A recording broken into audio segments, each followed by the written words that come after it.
Pessoal, essa semana tivemos uma notícia alarmante. O Ministério da Saúde registrou o primeiro caso confirmado de morte causada pela ameba comedora de cérebros aqui no Brasil. Essa ameba é da espécie Naegleria fowleri. O caso ocorreu na cidade de Caucaia, no Ceará, e a vítima foi uma criança de apenas 1 ano e 3 meses.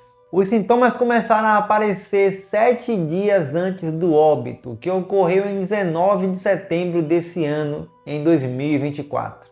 A infecção só foi identificada após a morte da criança e com a permissão para a realização da necrópsia dada pelos pais. Tendo o óbito ocorrido em setembro, a confirmação oficial do caso só foi feita esta semana. Investigações laboratoriais, clínicas e epidemiológicas, além de análises da água da residência da criança e também análise do tecido cerebral dela, confirmaram a presença da ameba. E o Instituto Aldo Philutz, referência nacional em saúde pública, validou os resultados. Esse é o primeiro caso oficialmente registrado aqui no Brasil, mas há relatos de uma morte com características semelhantes ocorrida no ano de 1975 em São Paulo. Casos de infecção pela Naegleria fowleri estão associados à exposição em águas paradas e contaminadas em lagos e lagoas com temperaturas entre 30 a 46 graus. Mas o caso de Caucaia foi diferente. A Secretaria de Saúde do Estado do Ceará concluiu que a criança foi infectada dentro de casa.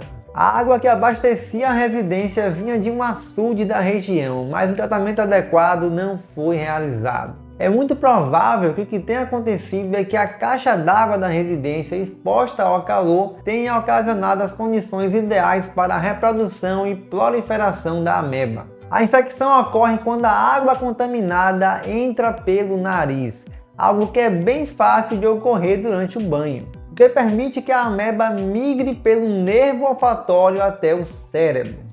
Lá ela causa uma inflamação severa e dano aos tecidos cerebrais, ocasionando a morte em poucos dias. Mas como prevenir essa infecção? Prevenir essa infecção requer cuidado, principalmente em regiões com temperaturas mais altas e com sistemas de abastecimento vulneráveis, como ocorre em várias cidades aqui do Brasil. Vou listar a seguir as principais recomendações. Número 1. O primeiro e mais básico. É preciso fazer um tratamento adequado da água para uso doméstico. Isso deve ser cobrado do governo, gente, porque a aplicação do cloro é eficaz na eliminação da ameba. Número 2. Evitar águas paradas ou maltratadas, principalmente aquelas com temperatura morna, pois nesses locais tem as condições ideais para a proliferação da ameba. 3. Caso você acabe entrando nessas áreas de risco, evite mergulhar, pois a infecção ocorre pela entrada da água pelo nariz.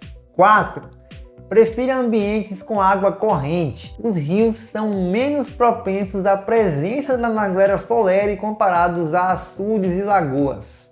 5. Em ambientes naturais, prefira se banhar em águas salgadas, pois não tem registro de contaminação por essa ameba em ambientes marinhos.